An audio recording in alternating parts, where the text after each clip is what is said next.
Today we are going to start with our new chapter, that is electromagnetic induction, which is also called as EMI. So just please be with me. Okay. Electromagnetic induction. It is called as E, M and I. Okay.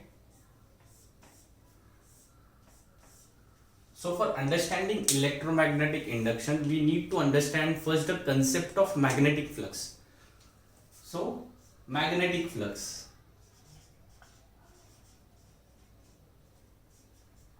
So basically what is magnetic flux we will be understanding now. So magnetic flux is denoted by phi B, okay, where B is our magnetic field,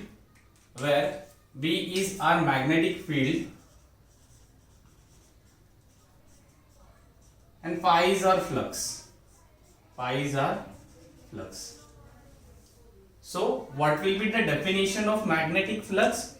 It is nothing but the number of field lines which are passing perpendicular through the surface. Okay, it is known as magnetic flux. Okay, so what is our definition of the magnetic flux? It is nothing but the field lines, or we can say the number of field lines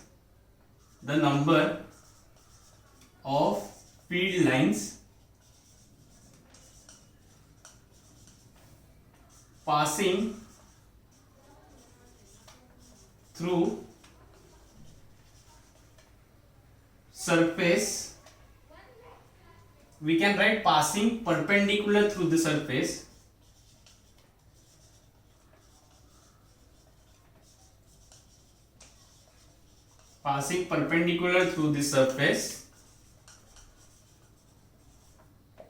is known as magnetic flux. Means we need to first understand here what is magnetic flux. For understanding magnetic flux, the definition of the magnetic flux is given as the number of field lines which are passing perpendicular through the surface. Matlab, we have to understand what is first of all surface. Okay, so I am just drawing 2-3 diagrams here to need to understand. Just try to understand what is the meaning of this magnetic flux which we are talking about. First I am drawing a cross sectional plane area. You can take a plane, okay, in which the magnetic fields are passing. Magnetic fields has got direction, that is B. Okay, so these are the magnetic field lines which are passing through the surface. Okay, this is the magnetic field lines which are passing through the surface. So how much magnetic field lines are passing? Total there are 4 magnetic field lines, that is 1, 2, 3, 4. So how much magnetic field lines are passing through the surface? The magnetic field lines which passing through the surface are, we can directly write it as 2, that is 1 and 2. So there are total 2 magnetic field lines passing through this surface. We have to consider only the magnetic field lines which are passing through the surface only. Okay. Now let us increase the number of magnetic field. Okay, if we increase the magnetic field keeping the cross sectional area constant, so I am keeping the cross sectional area constant, so what will happen? See, I am increasing the magnetic field lines, means I am increasing the magnetic field lines.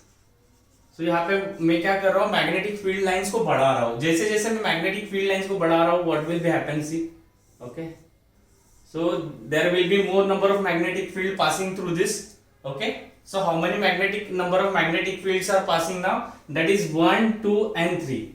So I can write my phi B is equal to how much? It is 3. Means number of magnetic field passing through this surface is 3. So what I will do from here, you have got an idea that magnetic field lines, okay, that is magnetic field lines that depends upon magnetic field B. Okay, and second one, what I will do, keeping the magnetic field constant, I will increase the cross sectional area.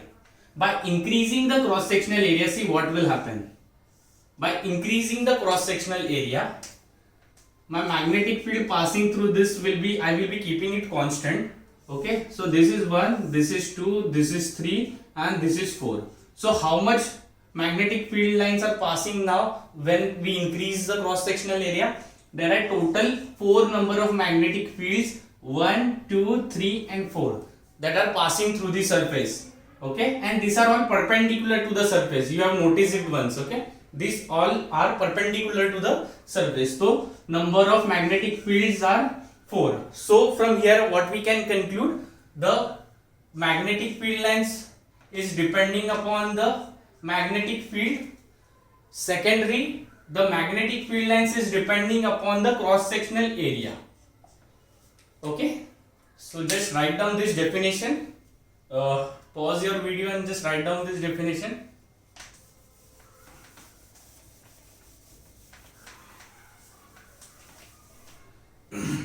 So from what here what we will get that my phi b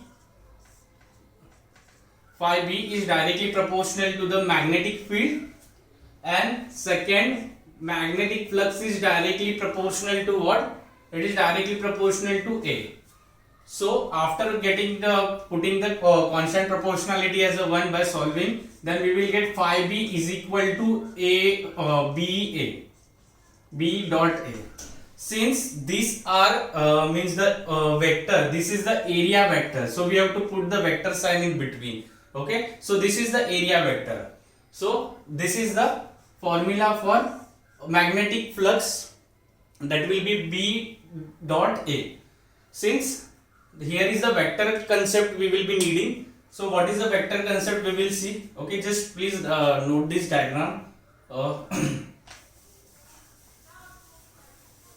Okay, so now what I will do, I will keep the cross sectional area same. Okay, I will keep the cross sectional area.